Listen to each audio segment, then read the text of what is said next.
శాసనసభ్యులు సోదరులు సుందర విజయ్ కుమార్ గారు.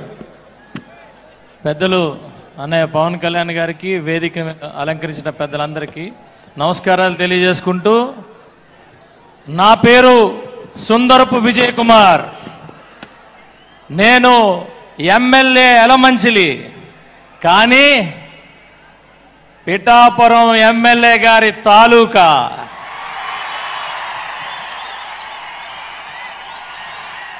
ఇదే పిఠాపురంలో థర్డ్ ఫారం చదువుకున్న పిఠాపురం రాజా పాఠశాలలో ఒక విద్యార్థి, నరసాపురం, భీమవరం, విశాఖపట్నంలో చదువుకున్న ఒక విద్యార్థి, మన్యంలో మరి ఎంతో కష్టాలతో ఎంతో బానిసత్వం చేయిస్తున్న బ్రిటిష్ వారిని చూసి ఎదురు తిరిగి మరి ఆ రోజు ఒక స్వాతంత్ర పోరాటం చేసిన మన్యం వీరుడు అల్లూరి సీతారామరాజు గారు. ఆ అల్లూరి సీతారామరాజు పట్టుకొని కాల్చేటప్పుడు ఆయన గుండెలు చూపించి ఒకే ఒక మాట అన్నాడు, నా రక్తం చిందించిన ప్రతి బొట్టులోంచి ఒక అల్లూరి సీతారామరాజు పుడతాడు అని. 1924 మే 7వ తారీఖున ఆదివాసీలకు ఉన్న ఆశాదీపం అల్లూరి సీతారామరాజు గారు అస్తమిస్తే 100 సంవత్సరాలకి మళ్ళా అదే ఆదివాసీలు అందరూ కలిసి 2024న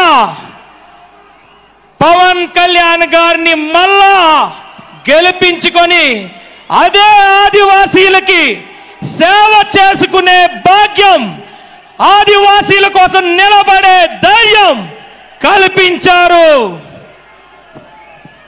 జగన్ రెడ్డి ఇంకా అర్థం కాలేదా జనసేన పార్టీ అంటే ఏంటో, ఎందుకు పుట్టిందో? ఇది జనసేన పార్టీ. గత 5 సంవత్సరాల నుంచి నువ్వు మమ్మల్ని చిత్రహింస పెడితే మేమేదో పారిపోతాం అనుకున్నావు. మా చర్మం ఒలిస్తే మాకు ప్రాణం గుర్తురాదు, దేశం గుర్తొస్తుంది.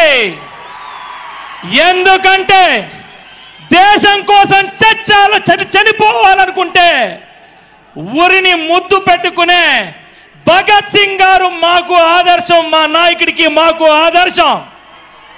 ఇది రాజకీయ పార్టీయే, కానీ ఆ మూలాలు ఎక్కడున్నాయో గుర్తు పెట్టుకొని ప్రవర్తిస్తే బాగుంటది. ఈరోజు చెప్తున్నా, ఇక్కడున్న ప్రతి ఒక్కరు కూడా దేశం కోసం చనిపోయే అవకాశం దొరికితే అదే ఊరికమ్మకి ముద్దు పెట్టుకొని మరి చనిపోవడానికి రెడీగా ఉన్నాం, కానీ వెన్ను చూపించే సమస్య లేదు. అదే జనసేన పార్టీ. మరి అన్నగారికి నాకు ఇచ్చిన అవకాశాన్ని రాజకీయంగా ఎక్కడైనా ఏదైనా పొరపాట్లు జరిగినా మీరిచ్చిన స్ఫూర్తి మాత్రం ఎక్కడ కూడా చెక్క చెదరకుండా మీ ఆదేశాల కోసం ఎప్పుడూ ఉండే మీ తమ్ముడు సుందరపు విజయ్ కుమార్. జై హింద్, జై జనసేన. నరసాపురం శాసనసభ్యులు సోదరు శ్రీ బొమ్మడి నాయకర్ గారు.